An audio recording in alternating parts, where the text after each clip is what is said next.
जितने भी महत्वपूर्ण क्वेश्चन हैं आपके एग्जाम के पॉइंट ऑफ व्यू से, उसे आज हम डिस्कस करने वाले हैं। ठीक है, तो आप लोग इसका आंसर दीजिएगा, यदि आपको बने तब भी और नहीं बने तब भी आप उसका आंसर देने की कोशिश कीजिए। ठीक है, गलत भी होगा तो आपको याद रहेगा कि एग्जाम के टाइम पे कि हमने उससे गलत किया था, तो आपका एग्जाम में क्वेश्चन गलत नहीं होगा।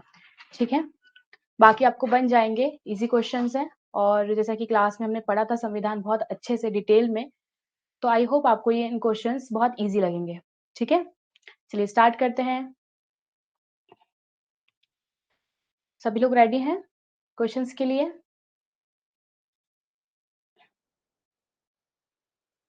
चलिए स्टार्ट करते हैं। पहला क्वेश्चन है, संविधान सभा के अस्थायी सभापति कौन थे? ठीक है, डॉक्टर राजेंद्र प्रसाद, डॉक्टर सच्चिदानंद सिन्हा, डॉक्टर भीमराव अंबेडकर या फिर महात्मा गांधी। ये आपके सामने ऑप्शन है। Who was the temporary chairman of the constitution assembly of India? ठीक है, तो ये आपको ऑप्शन, इसके आंसर आपको बताना है। क्या होगा इसका आंसर? देखिए, बात करते हैं हम संविधान की, तो संविधान से संबंधित कुछ इंपॉर्टेंट बातें मैं आप लोगों को बता देती हूँ। ठीक है, देखिए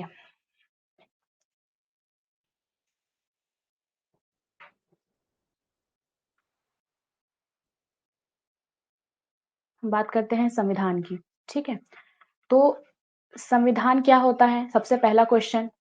ठीक है, संविधान एक दस्तावेज होता है जो कि लिखित भी हो सकता है, अलिखित भी हो सकता है। ठीक है, तो हमारा संविधान सबसे बड़ा है। ठीक है, विस्तृत है। क्यों है? क्योंकि इसमें 395 आर्टिकल्स हैं। ठीक है, और 12 शेड्यूल्स है इसमें, 22 इसमें पार्ट हैं। ठीक है, और इसमें ये क्या है? शेड्यूल है, और इसमें क्या है? ये आर्टिकल है। ठीक है, तो आपको ये समझ में आ रहा होगा कि इतने सारे आर्टिकल, इतने सारे शेड्यूल, इतने सारे पार्ट्स इसमें समाहित है, इसीलिए इसे विस्तृत और सबसे बड़ा संविधान कहा जाता है। Is that clear? और ये संविधान होता क्या है? जैसा कि मैंने आपको बताया, लिखित दस्तावेज होता है ये, क्योंकि इसमें किसी भी देश की सारी व्यवस्थाओं का लेखा-जोखा रहता है ना? उस समूचे देश में कैसी व्यवस्थाएँ होंगी, जैसे कि आपको पता होगा ना, लोकसभा, राज्यसभा, उस देश में कैसी प्रशासन व्यवस्था होगी, सब चीज़ के बारे में संविधान में लिखा रहता है। ठीक है? इसमें एक प्रस्तावना होती है जो कि उस संविधान का परिचय पत्र कहलाती है। अच्छा, आप लोग मुझे ये बताइए कि हमारे संविधान की जो प्रस्तावना है, उसे किसने ये कहा है कि वो संविधान का परिचय पत्र है? ठीक है, ये बताइए आप लोग। अब बात करते हैं संविधान कैसे बना, तो इसकी क्या प्रक्रिया रही। तो जैसा कि आप लोग जानते हैं कि हमारा जो संविधान है, किसकी सिफारिश पर बना था? एक कमिटी आई थी 1946 में, उसका नाम था कैबिनेट कमिटी। ठीक है, कैबिनेट कमिटी में जो अध्यक्ष थे, है ना, वो कौन थे? Sir Patrick Lawrence. ठीक है, और उसमें जो अदर सदस्य थे, 2 सदस्य थे। ठीक है, एक स्टैफर्ड क्रिप्स थे और एक एवी अलेक्जेंडर थे। ठीक है, तो ये 3 व्यक्ति थे ना। इसके सदस्य कौन थे? Lord Patrick Lawrence. ठीक है, ये इसमें कौन थे? अध्यक्ष थे। तो ये 3 सदस्यीय जो कमिटी है वो हमारे भारत में आई और उन्होंने सिफारिशें दी कि हमारे भारत में किस तरह से संविधान सभा होनी चाहिए जो कि संविधान का निर्माण करेगी, क्योंकि हमारा भारत अब आजाद होने वाला था ना। 1947, 15 अगस्त 1947 में ये मांग हो जाती है, मतलब ये क्लियर हो जाता है कि भारत को आजादी मिलेगी। ठीक है, तो 1946 में ये कमेटी आती है और ये डिसाइड करती है, ये अपनी सिफारिश से रिकमेंडेशन देती है कि किस तरह से हमारे भारत में संविधान होना चाहिए। ठीक है, क्या दोनों ही प्रांतों के लिए, प्रांत मतलब जो पाकिस्तान और भारत है ना, उनके लिए क्या एक ही संविधान होना चाहिए, क्या अलग-अलग होना चाहिए? तो इन दोनों के लिए एक ही संविधान बनाया बनाया गया, संविधान सभा। और उसके जो चुनाव होते हैं, कब होते हैं? जुलाई अगस्त। ठीक है, जुलाई अगस्त में 1946 ना, 1946 में चुनाव होते हैं। ठीक है, क्लियर है? चुनाव होने के बाद उसमें कितनी सीट निर्धारित की जाती हैं? तो याद रखिएगा 389 टोटल सीट होती है उसमें। ठीक है, ये क्वेश्चन आता है एग्जाम में। 389 सदस्य में 292 जो सदस्य है वो ब्रिटिश प्रांत से आएंगे। ठीक है, ब्रिटिश प्रांत से आते हैं। और जो बाकी हम बात करते हैं 4 सदस्य की, तो वो कहाँ से आते हैं? चीफ कमिश्नरी क्षेत्र से आते हैं। चीफ कमिश्नरी क्षेत्र से आते हैं। बात करते हैं किसकी? 92 जो सदस्य हैं वो कहाँ से आते हैं? रियासत रहती है इसमें, ठीक है, इतना क्लियर है। बाकी हम बात करते हैं 79 जो सदस्य है वो मुस्लिम लीग से आते हैं। ठीक है, मुस्लिम लीग से, तो याद रखिएगा। और जैसे ही चुनाव होते हैं तो 208 जो वोट है वो किसे, कांग्रेस को मिलते हैं, है ना। और बात करते हैं 73 जो वोट हैं वो मुस्लिम लीग को मिलते हैं। ठीक है, और बाकी के जो 15 है वो सिख को और अन्य को मिलते हैं। ठीक है, तो ये याद रखिएगा। इस तरह से हमारे संविधान सभा का गठन होता है। और गठन होने के बाद क्या होता है, जैसे ही हमारा संविधान सभा का गठन हो जाता है तो फिर संविधान सभा की बैठकें होती हैं। ठीक है, तो 3 बैठकें बहुत इंपॉर्टेंट है, जिसमें से पहली बैठक कब हुई थी, 3 बैठकें याद रखिएगा। ये शुरू की 9 सितंबर, है ना, सॉरी, ये 9 तारीख को होती है, 9 दिसंबर को, सॉरी, 9 दिसंबर को ये बैठक होती है 1946 में। ठीक है, और इसमें क्या होता है, इस बैठक का जो बहिष्कार है वो किसने किया था, मुस्लिम लीग ने इसका बहिष्कार किया था। और इसमें एक पहले सॉरी, ये अस्थायी अध्यक्ष को चुना गया था इसमें। ठीक है, अस्थायी अध्यक्ष, जो पहली बैठक है, जो पहली जो सिटिंग होती है इसमें संविधान सभा की, उसमें क्या होता है, पहले अध्यक्ष, पहले जो प्रेसिडेंट है वो चुने जाते हैं। राजेंद्र प्रसाद को चुना जाएगा अध्यक्ष, ये डिसाइडेड था, लेकिन उस टाइम पे वो स्वास्थ्य कारणों की वजह से अनुपस्थित थे, इसलिए जो सबसे वहां पर अनुभवी व्यक्ति था ना, उसे वहां पर अध्यक्ष के तौर पे चुना गया था, जो कि अस्थायी थे, है ना। वो, उनका नाम क्या था, सच्चिदानंद सिन्हा, सच्चिदानंद सिन्हा उनका नाम था। ठीक है, तो बात करते हैं, हमारे भारतीय संविधान के पहले अस्थायी अध्यक्ष कौन रहे हैं, सच्चिदानंद सिन्हा। और जैसे ही सेकंड बैठक होती है ना, ये कब होती है, 11 दिसंबर, ठीक है, 1946। तो इसमें क्या होता है, स्थायी अध्यक्ष राजेंद्र प्रसाद जो है उन्हें स्थायी अध्यक्ष इनका चुन लिया जाता है संविधान सभा का। ठीक है, और जो तीसरी बैठक होती है ये कब होती है, 13 दिसंबर 1946, 1946। इसमें क्या होता है, उद्देश्य प्रस्ताव, है ना, उद्देशिका मतलब प्रियम्बल इसमें पेश किया जाता है। और ये जो पेश किया जाता है प्रियम्बल, वो 22 जनवरी, है ना, 22 जनवरी 1947 को क्या हो जाता है, पारित हो जाता है। ठीक है, तो ये पेश कब किया जाता है उद्देश्य प्रस्ताव, 13 दिसंबर 1946, ना 13 दिसंबर 1946 को ये पेश किया जाता है। और ये 22 जनवरी 1946 में 47 में क्या हो जाता है, पारित हो जाता है। ठीक है, इतनी बात क्लियर है। चलिए आगे हम बात करते हैं इस संविधान सभा से ही। फिर इसमें कुछ समितियां बनाई जाती हैं, जिसमें सबसे इंपॉर्टेंट समिति होती है प्रारूप समिति। इसके अध्यक्ष कौन होते हैं, ये प्रारूप समिति क्या है, ये जो समिति है वो संविधान का एक प्रारूप ड्राफ्ट तैयार करेगी, तो इसलिए हम ड्राफ्टिंग कमेटी कहते हैं। तो इसमें इसमें जो इसके जो अध्यक्ष थे वो कौन थे, B.R. अम्बेडकर ना, भीमराव अम्बेडकर इसमें अध्यक्ष थे। क्लियर है। बात करते हैं संविधान सभा में इसकी जो अंतिम बैठक होती है वो कब होती है, 24 जनवरी ना, 24 जनवरी 1950 को इसकी अंतिम बैठक होती है। और इसी बैठक में राजेंद्र प्रसाद को क्या किया जाता है, पहला राष्ट्रपति, है ना, हमारे भारत का पहला राष्ट्रपति चुना जाता है, किसे, राजेंद्र प्रसाद को, फर्स्ट प्रेसिडेंट ऑफ इंडिया। ठीक है, नेक्स्ट हम बात करते हैं, इसी में 24 जनवरी को ही क्या होता है, हमारे जो नेशनल एंथम है, राष्ट्रीय गान और गीत, ये इसे अपनाया जाता है 24 जनवरी 1950 को ही। ठीक है, आप लोग मुझे बताइए कि राष्ट्रीय ध्वज को कब अपनाया गया था। ठीक है, राष्ट्रीय ध्वज जो है उसे कब अपनाया गया था, ठीक है, इसकी डेट आप लोग मुझे बताइए। ठीक है, अब हम बात करते हैं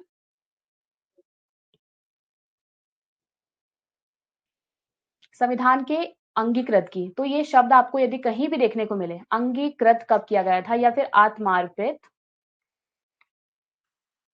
आत्मार्पित या फिर अधिनियमित। संविधान को अंगीकृत, अधिनियमित या आत्मार्पित कब किया गया था, 26 नवंबर 1949 को। ठीक है, लेकिन एक कोई डेट आपको याद रखना है, लागू कब किया गया था। तो संविधान को लागू करने की डेट क्या थी, 26 जनवरी 1950। ठीक है, तो ये डेट याद रखिएगा। लागू करने की डेट हमने इतना वेट क्यों किया गया था, संविधान बन के रेडी हो गया था 26 नवंबर 1949 को, लेकिन इसके लिए हमने वेट किया 26 जनवरी का, क्यों किया, क्या, क्योंकि इसमें आपको पता है कि संविधान ये 26 जनवरी को ही क्या हुआ था, रावी नदी के तट पर जवाहरलाल नेहरू ने एक तिरंगा झंडा फहरा करके भारत को स्वराज्य घोषित किया था ना, और एक स्वराज का लक्ष्य रखा था। इसी वजह से यहाँ पर क्या किया गया है, मतलब इस डेट का इंतजार किया गया है 26 जनवरी 1950 का, कि इसमें संविधान को लागू किया जाएगा। ठीक है, तो लागू और अंगीकृत करने की जो डेट है वो अलग अलग है। ठीक है, अब बात करते हैं कुछ इंपॉर्टेंट क्वेश्चन की, जैसे संविधान को बनाने में कितना समय लगा, तो 2 साल 11 महीने और 18 दिन इसे बनाने में लगा। इसमें टोटल कितने सदस्यों ने सिग्नेचर किए थे, 284 सदस्य, 284 जो सदस्य हैं, मेंबर है, उन्होंने संविधान पर सिग्नेचर किया था। ठीक है, इतनी बात क्लियर है। तो ये संविधान से संबंधित कुछ इंपॉर्टेंट बातें हैं। ठीक है, हाँ, एक और बात है, जो हमारे संविधान है, जैसे कि आपको पता है कि उस टाइम पे आम कानून बनाना जरूरी था, क्योंकि हमारे जो उसके पहले जो कानून थे, आम कानून मतलब जो जनता के लिए कानून बनाए जाते हैं, जो वर्तमान में कौन करता है, संसद करती है, लेकिन उस टाइम पे जो आम कानून बनाए जाते थे वो ब्रिटिश गवर्नमेंट के द्वारा बनाए गए थे, जो कि भारतीयों के हित में नहीं थे। इसीलिए आम कानून बनाने का काम भी कौन करता था, संविधान सभा करती थी। तो इस तरह से संविधान सभा के 2 काम थे, एक तो आम कानून बनाना जनता के लिए, और जो बाकी है दूसरा काम उनका क्या है, संविधान का गठन करना, है ना, संविधान का निर्माण करना। तो संविधान का जब वो निर्माण करती थी तब उसे हम संविधान सभा कहते थे, और जब वो आम कानून का निर्माण करती थी तो हम इसे संसद कहते थे। ठीक है, तो इस हिसाब से यदि देखा जाए तो हमारे भारत में जो पहली संसद है वो क्या कहलाएगी, कौन कहलाएगी, तो वो भारतीय संविधान सभा है। ठीक है, संविधान सभा को ही हम पहली संसद कहते हैं। इतनी बात क्लियर है। चलिए अब हम बढ़ते हैं क्वेश्चंस की तरफ, जो कि अब आपको इजी लगने के क्वेश्चन आपको बनेंगे। ठीक है, बाकी क्वेश्चन के साथ ही हम थोड़ा उसके बारे में जानेंगे। ठीक है, भारतीय संविधान सभा के अस्थायी अध्यक्ष, अस्थायी सभापति कौन थे, तो इसका आंसर क्या होगा, इसका आंसर हो जाएगा ऑप्शन नंबर बी, डॉक्टर सच्चिदानंद सिन्हा। ठीक है, ओके, ऑप्शन नंबर बी। चलिए आगे हम बात करते हैं। 11 दिसंबर 1946 को 1946 किसे संविधान सभा का स्थायी अध्यक्ष चुना गया था, तो इसका आंसर क्या हो जाएगा, जवाहरलाल नेहरू, डॉक्टर भीमराव अंबेडकर, राजेंद्र प्रसाद, ना फिर या फिर K M Munshi. Who was elected the permanent president of the constitution assembly on December 19 11th of December 1946। तो क्या हो जाएगा इसका आंसर, ओके, इसका आंसर होगा option number 3, option number 3 C, है ना, is the right answer, doctor Rajendra Prasad. चलिए आगे हम बात करते हैं नेक्स्ट क्वेश्चन की। देखिए पार्लियामेंट टू स्टैंड की संविधान सभा, बात करते हैं भारतीय संविधान सभा की प्रारूप समिति, ड्राफ्टिंग कमिटीज है, जो उसके प्रेसिडेंट कौन थे, doctor Rajendra Prasad, Jawaharlal Nehru, B R Ambedkar, या फिर पुरुषोत्तम दास टंडन। तो क्या हो जाएगा इसका answer, who was the chairman of the drafting committee of the Indian constitution assembly. ठीक है, ऑप्शन नंबर, हाँ, प्रारूप समिति, बताइए, very nice, option number C is the right answer, doctor Bhimrao Ambedkar. ठीक है, ये ड्राफ्टिंग कमेटी के चेयरमैन थे। ठीक है, इसका काम क्या था प्रारूप समिति का, ये हमारे भारतीय संविधान का एक ड्राफ्ट तैयार की थी इसने। ठीक है, ओके, ऑप्शन नंबर सी, सभी के आंसर सही है, अनिमेश जी, अजय जी, ठीक है। चलिए आगे हम बात करते हैं नेक्स्ट क्वेश्चन की। भारतीय संविधान का को कब अंगीकार किया गया था, कब अंगीकृत उसे किया गया था ना, when was the Indian Constitution adopted? 26th of January 1950, 26th of January 1949, 26th of November 1940, 1950, 26th of November 1949। तो क्या होगा इसका आंसर, ओके, ठीक है, बाकी बाकी लोग भी आंसर कीजिए, फास्ट आंसर कीजिए। देखिए ध्यान से दीजिएगा आप लोग आंसर इसका। ठीक है, ओके, अब जाके सही आंसर आया है, शिव जी आपका आंसर बिल्कुल सही है, 4 का डी होगा। ठीक है, इसका आंसर क्या जाएगा, मैं आप लोगों को मैंने बताया 26 नवंबर 1949 को क्या हुआ था, ये अंगीकृत किया गया था। ठीक है, इट्स टी, ओके, हाँ, अब क्लियर है ना। ये देखिए डेट किस तरह से लिखी गई है आपको कंफ्यूज करने के लिए। ठीक है, इसलिए ध्यान से इसका आंसर दीजिएगा। 1950 को तो ये लागू हुआ था। ठीक है, और क्या था, मंथ कौन सा था, नवंबर। ठीक है, चलिए आगे हम बात करते हैं। निम्नलिखित में से किस तिथि को भारतीय संविधान को लागू किया गया था? तो कब किया गया था? 26 जनवरी 1950 को, 26 जनवरी 1949 को, 26 नवंबर 1949 को या फिर 31 दिसंबर 1949 को? कब किया गया था ये? संविधान को लागू कब किया गया था? इम्प्लीमेंटेड, इम्प्लीमेंट कब किया गया था उसको? On which of the following dates was the Indian constitution implemented? ठीक है, बिल्कुल सही है इसका आंसर 26 जनवरी 1950 को। ठीक है, आगे हम बात करते हैं भारत की जो संविधान सभा है उसका संवैधानिक सलाहकार कौन थे? ठीक है, who was the constitutional adviser of the constituent assembly of India? ठीक है, doctor Rajendra Prasad, doctor Bhimrao Ambedkar, sir B N Rau या फिर के एम मुंशी? क्या होगा इसका आंसर? ओके, बाकी लोग भी आंसर कीजिए। Option number C is the right answer, sir B N Rao थे। ठीक है, चलिए आगे हम बात करते हैं नेक्स्ट क्वेश्चन की। संविधान के अनुच्छेद 1 में भारत को क्या कहा गया है? ठीक है, what has been said about India in article 1 of the constitution? हाँ, इसमें क्या कहा गया है? परिसंघ, महासंघ, परिसंघ प्रबल एकात्मक आधार के साथ या फिर राज्यों का संघ? देखिए, हाँ, बिल्कुल सही, option number D is the right answer. हमारे भारतीय संविधान में आपको पता होगा कि हमारे संविधान में संघवाद को फॉलो किया जाता है, फेडरल सिस्टम है हमारे यहाँ। ठीक है, इसका मतलब क्या होता है? केंद्र की शक्तियां अलग होगी, राज्यों की शक्तियां अलग होगी, मतलब केंद्रीय मतलब जो शक्तियां हैं, है ना, इसका मतलब क्या होता है? शक्तियों का विकेंद्रीकरण। ठीक है, विकेंद्रीकरण, शक्तियों का विकेंद्रीकरण ही क्या कहलाता है? संघवाद कहलाता है।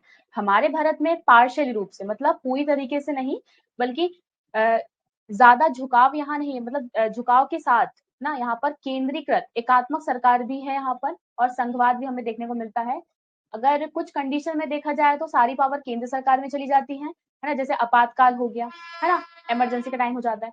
लेकिन बाकी टाइम देखा जाए तो शक्तियों का पृथक्करण किया गया है। ठीक है, जैसे केंद्र की सरकार आपको पता होगा अलग होती है, सुप्रीम कोर्ट होता है, राज्यों में राज्य की सरकार होती है, गवर्नर होता है ना, और उनमें अलग एक उच्च न्यायालय होता है, मतलब हाई कोर्ट होता है। उसके नीचे भी हम बात करें तो 73वां और 74वां 73rd और 74th कॉन्स्टिट्यूशन अमेंडमेंट एक्ट आया था, जिसके थ्रू जो थर्ड लेवल है, थर्ड लेवल पे क्या हुआ था? पंचायती राज जो सिस्टम है और नगरीय व्यवस्था में नगरीय पंचायत जो व्यवस्था है वो की गई थी, मतलब शक्तियों का पृथक्करण निचले स्तर पर भी किया गया था, ग्राम पंचायत स्तर पर भी, है ना। तो ये जो संघवाद है, क्या ये हमारे संविधान में कहीं पर भी संघवाद हमें देखने को मिलता है? तो इसका आंसर है बिल्कुल नहीं, सिवाय राज्यों के संघ के अलावा। राज्यों के आर्टिकल 1 में ही हमें संघ का उल्लेख मिलता है, संघवाद हमें, ये शब्द हमें देखने को मिलता है, बाकी संविधान में कहीं पर भी संघवाद का यूज नहीं किया गया है। ठीक है, तो संघवाद का मतलब आप लोग को समझ में आ गया कि केंद्र की पावर जो अलग होगी और राज्य की पावर अलग होगी। ठीक है, तो और एक और क्वेश्चन आपके लिए, आप लोग मुझे ये बताइए कि भारत में मतलब हमारे जो संविधान है उसमें भारत को इंडिया कहा गया है या फिर भारत कहा गया? दोनों ही कहा गया है। ठीक है, भारत क्यों कहा जाता है और इंडिया, इसमें संविधान सभा में एक लंबी बहस भी चली थी इसके लिए कि भारत कहा जाए या फिर इंडिया कहा जाए। तो इंडिया इसलिए क्योंकि हमारी जो वैश्विक पहचान बनी हुई थी वर्ल्ड लेवल में, तो उसमें इंडिया के नाम से ये हमारी पहचान बनी हुई थी। लेकिन ये हम बात करें भारत की, तो हमारे जो भारत में भरत के वंशज हम कहलाते हैं, तो इसलिए भारत इसका नाम रखा गया है ना, तो दोनों ही नाम इसमें हमें देखने को मिलते हैं। ठीक है, तो इतनी बात क्लियर है। चलिए आगे हम बात करते हैं, विश्व का सबसे बड़ा लिखित और सर्वाधिक व्यापक संविधान किस देश का है? ब्रिटेन, भारत, कनाडा या फिर दक्षिण अफ्रीका, साउथ अफ्रीका? बताइए क्या हो जाएगा इसका answer? Which country has the world's largest written and most comprehensive constitution? क्या हो जाएगा इसका आंसर? ब्रिटेन, इंडिया, कनाडा या फिर South Africa? Okay, option number B, India is the right answer. बिल्कुल सही है सभी का, मोतीलाल जी, अजय जी, अनिमेश जी, बिल्कुल सही है। क्यों है बड़ा संविधान, बड़ा लिखित संविधान क्यों है? देखिए, ये जो लिखित संविधान, याद रखिएगा हमारा जो भारतीय संविधान है वो लिखित संविधान है, इसे बकायदा दस्तावेज में लिखा गया है, एक डॉक्यूमेंट में इसे लिखा गया है। ठीक है, लेकिन अमेरिका की हम बात करें तो वो भी लिखित संविधान है, लेकिन ब्रिटेन का संविधान क्या लिखित है? तो नहीं, इसका आंसर नहीं होगा, क्योंकि ब्रिटेन का संविधान अलिखित संविधान है, ना कि लिखित संविधान है, ठीक है। और ये सर्वाधिक व्यापक संविधान क्यों कहा जाता है? क्योंकि इसमें 395 आर्टिकल्स हैं, आपको पता है। 22 जो है इसमें पार्ट्स है ना, 12 इसमें शेड्यूल्स हैं। यही कारण है कि इसे बहुत बड़ा संविधान कहा जाता है। हालांकि इसकी आलोचना भी की गई थी कि इतना बड़ा संविधान बनाया गया है, लेकिन हमारे भारत में आपको आपको पता होगा कि इतनी सारी डाइवर्सिटी है। हर क्षेत्र में देखा जाए तो भाषा, संस्कृति के आधार पर कितनी सारी डाइवर्सिटी देखने को मिलती है। इसीलिए हमारे भारत में इतने सारे आर्टिकल्स बनाए गए हैं, ठीक है। तो ये आलोचनात्मक टिप्पणी भी हमें देखने को मिलती है ये, ठीक है। लिखित संविधान की अवधारणा सबसे पहले किस देश ने पेश की थी? ठीक है, which country first introduce the concept of written constitution? संयुक्त राज्य अमेरिका, फ्रांस, ब्रिटेन या फिर स्विट्जरलैंड? तो क्या हो जाएगा इसका आंसर बताइए। तो इसका आंसर है option number A is the right answer, संयुक्त राज्य अमेरिका, ठीक है, यूनाइटेड स्टेट्स ऑफ अमेरिका, ठीक है। Okay, option number A is the right answer. चलिए नेक्स्ट क्वेश्चन की हम बात करते हैं। नेक्स्ट क्वेश्चन क्या है? भारतीय संविधान में शामिल नीति निर्देशक सिद्धांत है ना, ये जो डीपीएसपी है, directive principle of state policy, ये जो प्रिंसिपल है, देखिए ये जो सिद्धांत है ना, वो दार्शनिक सिद्धांत कहलाते हैं, ठीक है। दार्शनिक सिद्धांत कहलाते हैं नीति निर्देशक तत्व और मौलिक अधिकार, ये और मौलिक कर्तव्य, ये जो सिद्धांत है वो कौन से प्रिंसिपल? दार्शनिक प्रिंसिपल कहलाते हैं, ठीक है। तो कनाडा, अमेरिका है ना, ऑस्ट्रेलिया, आयरलैंड, बताइए the directive principle of state policy included in the Indian constitution have been taken from the whose constitution? Okay, बिल्कुल सही, option number D Ireland is the right answer. चलिए इसी के साथ हम कुछ और भी देख लेते हैं। बताइए आप लोग मूल अधिकार कहाँ से लिए गए हैं? मौलिक अधिकार कहाँ से लिए गए हैं? ठीक है, ये आप लोग मुझे बताइए। मूल कर्तव्य कहाँ से लिए गए हैं?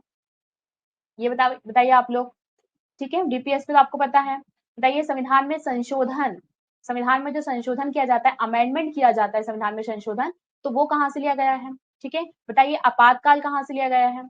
आपातकाल, ठीक है, तो ये देखिए ये कहाँ से लिया गया है? यूएसए से लिया गया है, ठीक है। मौलिक कर्तव्य हमने कहाँ से लिया है? ये लिया है हमने रशिया से, ठीक है। ओके, साउथ अफ्रीका से हमने क्या लिया है? संविधान संशोधन करने की प्रक्रिया लिया है। आपातकाल हमने कहाँ से लिया? जर्मनी से लिया हमने आपातकाल। क्लियर है? आप लोग मुझे बताइए, सामाजिक, आर्थिक, राजनीतिक, है ना, ये जो न्याय है ये हमने कहाँ से लिया है? बताइए, समानता, स्वतंत्रता और बंधुत्व, ये जो अवधारणा है वो हमने कहाँ से लिया है? देखिए, सामाजिक, आर्थिक, राजनीतिक न्याय हमने रशियन क्रांति से, रूस की जो क्रांति है वो हमने वहां से लिया है, रशियन रिवॉल्यूशनरी, ठीक है। और समानता, स्वतंत्रता, बंधुत्व, ये जो त्रिआयाम है ये हमने कहाँ से लिया है? ये हमने फ्रांस से लिया है, फ्रांस की जो क्रांति हुई थी वहां से हमने ये लिया है। क्लियर है इतनी बात? बताइए, संसदीय न्यायिक व्यवस्था ये हमने कहाँ से लिया है? संसदीय व्यवस्था हमने कहाँ से लिया? ब्रिटेन के संविधान से लिया है हमने, ठीक है। न्यायिक पुनरावलोकन की जो पावर है वो हमने कहाँ से लिया है? ये हमने लिया है अमेरिका से, है ना। और ये बताइए आप लोग, जो महाभियोग लगाया जाता है राष्ट्रपति के ऊपर, है ना, उन्हें हटाने के जो कदाचार के आधार पर उन्हें हटाया जाता है, तो एक प्रक्रिया होती है महाभियोग, जिसे हम इंग्लिश में कहते हैं इम्पीचमेंट। तो ये जो प्रक्रिया वो हमने कहाँ से लिया है? ये बताइए आप लोग मुझे। और देखिए, हमने बहुत सारे देशों से कुछ ना कुछ लिया है, उधार लिया है। हालांकि इसकी आलोचनात्मक टिप्पणी भी की गई थी, कमेंट किया गया था कि हमने जो कार्बन कॉपी किया है हर जगह से ना, इतने सारे देशों से हमने उधार लिया है, हमारे खुद का क्या है? तो ये कहना गलत होगा, क्योंकि भीमराव अंबेडकर जी के द्वारा संविधान सभा में ये स्पष्ट किया गया था कि हमने बाकी देशों से कुछ ना कुछ लिया है, लेकिन इसका मतलब ये नहीं कि हमने टोटल कार्बन कॉपी कर दिया है। हमने हमारे भारत के अनुरूप उस प्रावधान को ढाला है ना, उस प्रावधान को उसमें हमारे संविधान में ऐड किया है, ठीक है। तो ये कहना गलत होगा। तो आप लोग मुझे ये बताइए, सबसे ज्यादा जो रिसोर्सेज हैं हमने कहाँ से लिया है? मतलब हमने यूएसए से लिया है, रशिया से लिया है, साउथ अफ्रीका से लिया है, हर जगह से कुछ ना कुछ लिया है, लेकिन सबसे बड़ा जो स्रोत है, सोर्स है, वो क्या है? ये बताइए। ठीक है, मैंने आपसे क्या पूछा था? महाभियोग, तो ये कहाँ से लिया गया है? यूएसए से, बिल्कुल सही है। हाँ, सबसे बड़ा, बिल्कुल सही मोतीलाल जी। 1935 का जो एक्ट आया था, भारत शासन अधिनियम 1935 का एक्ट, उससे हमने सबसे ज्यादा चीजें लिया है, ठीक है। इसलिए कार्बन कॉपी भी कहा जाता है 1935 के एक्ट को, ठीक है। चलिए, ये क्वेश्चन हो गया। चलिए अब बात करते हैं भारतीय संविधान कैसा है, लचीला, कठोर, ना ही कठोर ना ही लचीला, या फिर अंशतः कठोर या फिर अंशतः लचीला। How is the Indian constitution, hard, flexible, neither rigid not flexible, partially rigid और या फिर पार्शियली फ्लेक्सिबल। तो क्या हो जाएगा इसका आंसर? राइट आंसर बताइए क्या हो जाएगा? बिल्कुल सही, option number D is the right answer, partially rigid और पार्शियली फ्लेक्सिबल। ठीक है, तो इसका मतलब क्या हो जाता है? हमारा संविधान लचीला, देखिए लचीला संविधान उसको कहते हैं जिसमें अमेंडमेंट की जो प्रक्रिया होती है ना, अमेंडमेंट। देखिए आपको पता है कि संविधान में अमेंडमेंट करना जरूरी होता है क्योंकि परिस्थितियों के चलते कंडीशंस ऐसी हो जाती है कि उससे उस प्रावधान को, उस जो प्रावधान लिखा रहता है, प्रोविजन लिखा रहता है, उसे हमें कभी ना कभी अमेंडमेंट करना पड़ता है। ठीक है, अलग अलग परिस्थितियों के अकॉर्डिंग। लेकिन ये जो प्रक्रिया है वो अलग अलग होती है। जैसे लचीला संविधान, लचीला संविधान क्यों कहेंगे हम? लचीला संविधान हम तब कहेंगे यदि किसी देश में उसके संविधान में यदि अमेंडमेंट हो रहा है और वो आम कानूनों की तरह होता है, आम कानूनों की तरह होता है, तो हम उसे कहेंगे लचीला संविधान। ठीक है, लेकिन यदि किसी देश के संविधान में अमेंडमेंट होता ही नहीं है, ठीक है, एकदम कड़ी प्रक्रिया होती है, ठीक है, बहुत कड़ी प्रक्रिया होती है,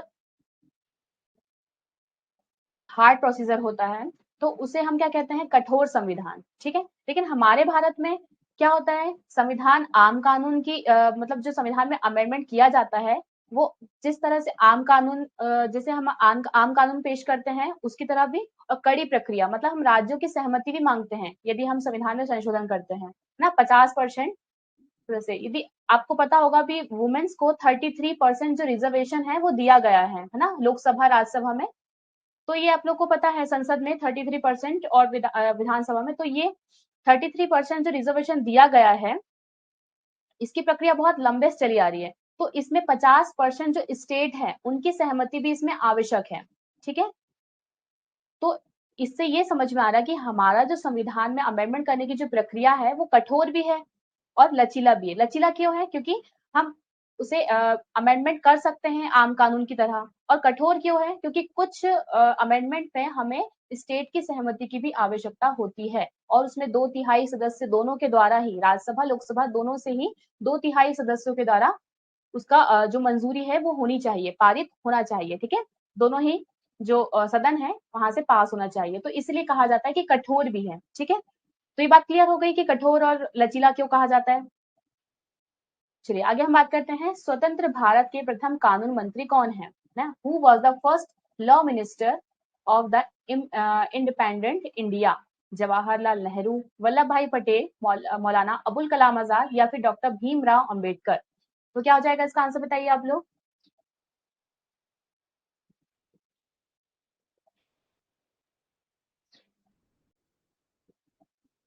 okay, option number D is the right answer, doctor Bhimrao Ambedkar ही। जब हमारा भारत आजाद हुआ था तो जब पहले मंत्री बने थे, है ना, तो पहले कानून मंत्री कौन थे, लॉ मिनिस्टर, वो डॉक्टर भीमराव अंबेडकर थे। ठीक है, नो डाउट इस क्वेश्चन में। देखिए डॉक्टर भीमराव अंबेडकर का जन्म कहाँ हुआ था ये बताइए आप लोग? ड्राफ्टिंग कमेटी के जो चेयरमैन थे वो यही थे। इनका जो जन्म है वो महू इंदौर में हुआ था। कहाँ पर हुआ था? महू इंदौर में इनका जन्म हुआ था।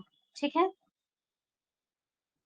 चलिए आगे हम बात करते हैं, जो गीत है जन गण मन को भारत के राष्ट्रगान के रूप में किस वर्ष स्वीकृत किया गया था? ठीक है, in which year was the song Jana Gana Mana accepted as a national anthem of India? ठीक है, तो 1947, 1949, 1950 या फिर 1951?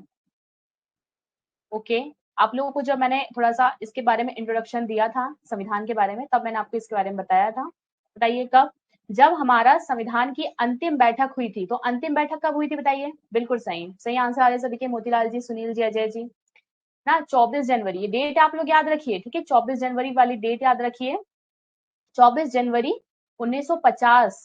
ठीक है, 1950 को क्या हुआ था?